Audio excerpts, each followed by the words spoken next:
Hello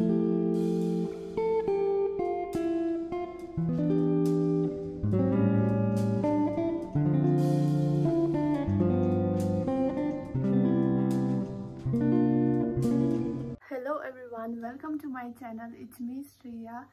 अन्त आजको background चाहिँ चेन्ज छ किनभने चाहिँ म अहिले घरमा छुइनँ नि त। अन्त आजको भिडियो चाहिँ के हो भने चाहिँ आज चाहिँ म 7 year old गर्लको लागि चाहिँ म ड्रेस बनाउन आँटेको छु। कस्तो भने चाहिँ म यहाँ तपाईहरुलाई फोटो राखिदिन्छु।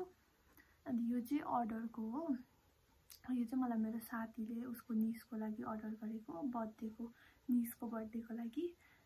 अन्त चाहिँ म चाहिँ त्यसको लागि चाहिँ यो धागो युज गर्दैछु ब्ल्याक कलरको 4 ply। अन्त यो चाहिँ मैले डल्लो पारेको छुइनँ, अहिले डल्लो पार्छु। अन्त म चाहिँ यो 4 मिलिमिटर हुक र यो सिजर पनि युज गर्छु। लास्टसम्म हेर्नुस् होला कस्तो हुन्छ भनेर।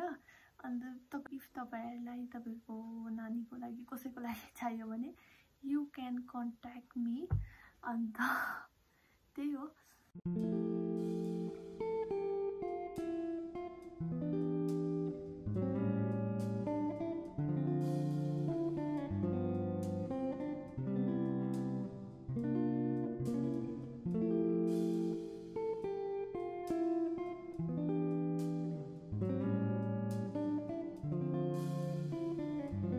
अहिले चाहिँ मैले यत्रो बनाइसकेको छु। यो चाहिँ मैले यस्तो वाला डिजाइन बनाएको छु। यो चाहिँ टप पार्ट हो। अन्त अब चाहिँ यहाँ मुनि चाहिँ म जामाको फेरि परेको बनाउनु पर्छ। यो चाहिँ यस्तो स्ट्रेचेबल छ। यो चाहिँ यत्रो त हुन्छ होला। अब चाहिँ म यहाँबाट चाहिँ यसलाई सिलाउँछु। त्यहाँदेखिको चाहिँ म मुनिको पार्ट बुन्छु, बटम पार्ट। यो चाहिँ म यही सिधै अब मैले यो बुनेको छु नि, यही सिधै यहीले चाहिँ म यहाँनिर जोडेर लान्छु यसलाई। अनि त्यहाँदेखिको चाहिँ मुनिको पार्ट बुन्छु। यो चाहिँ यत्रो भएको छ, यस्तो भएको छ। यो चाहिँ अलिक सानो भएछ, तर बनाउँदा त राम्रै देख्छ होला। अन्त हेर्नुस् होला कस्तो हुन्छ भनेर।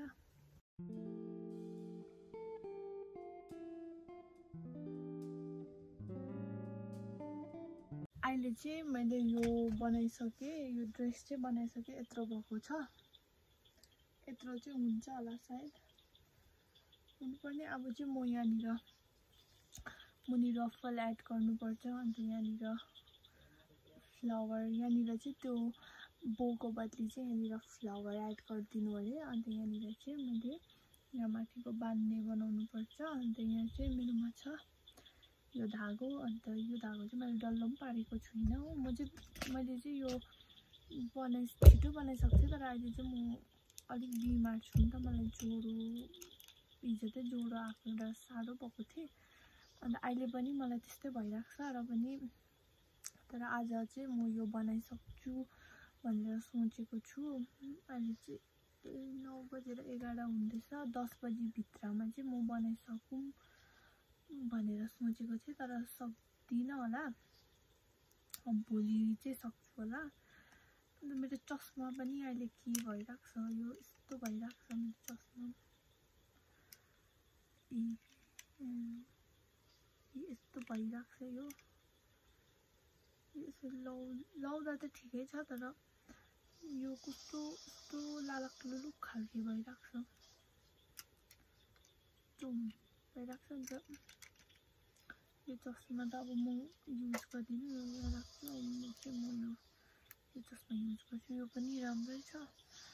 यसले चाहिँ त्यसले भन्दा अलिक क्लियर देख्छ यसले, तर चाहिँ त्यो लाउँदा चाहिँ मलाई अलिक कम्फर्टेबल फिल हुन्छ नि त। यो पनि ठिकै नै छ, यो पनि ठिकै नै छ, तर यो फ्रेम अलिक ठुलो भएर चाहिँ म बेसी यो युज गर्दिनँ, म त्यही युज गर्छु। अन्त चाहिँ अब म यो धागो डल्लो पारेर त्यहाँदेखिको चाहिँ म अब यहाँनिर रफल एड गर्छु फर्स्ट। त्यहाँदेखिको चाहिँ म फ्लावर बनाएर यहाँ टाल्छु, अन्त अरू गर्छु।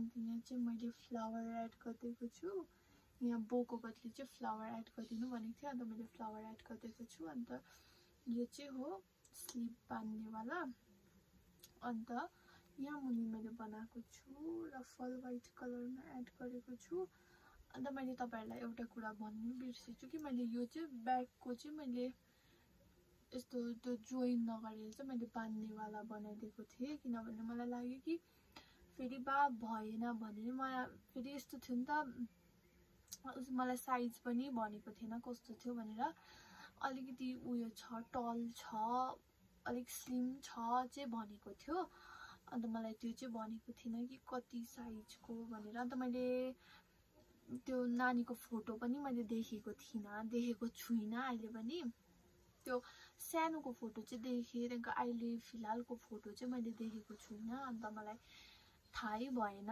कस्तो कतिको साइजको बनाउनु अब फोटो देखेको भए चाहिँ मैले हेरेर अन्दाज गरेर पनि बनाउँथे अन्त यो चाहिँ मैले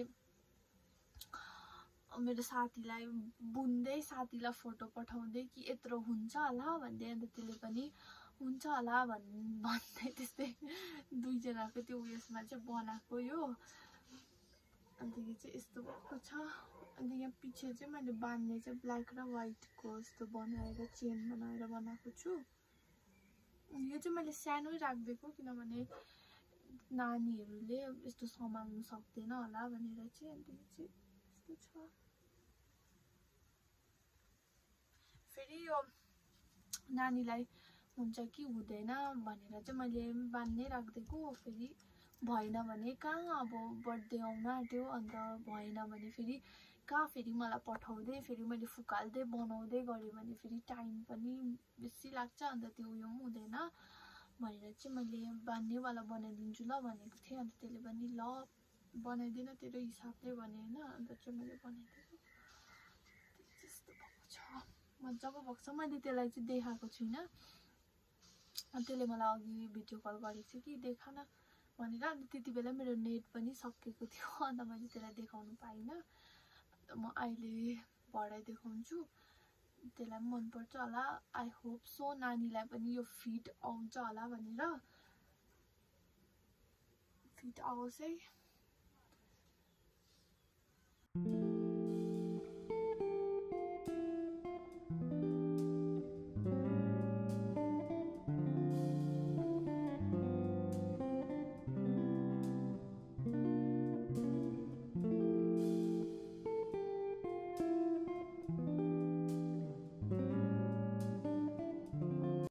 सो तपाईहरुलाई मैले बनाएको यो फ्रक मन पर्यो होला भनेर अन्त thank you so much for watching my video अन्त प्लिज लाइक कमेन्ट शेयर अन्त सब्सक्राइब पनि गरिदिनुस् होला see you in the next video bye love you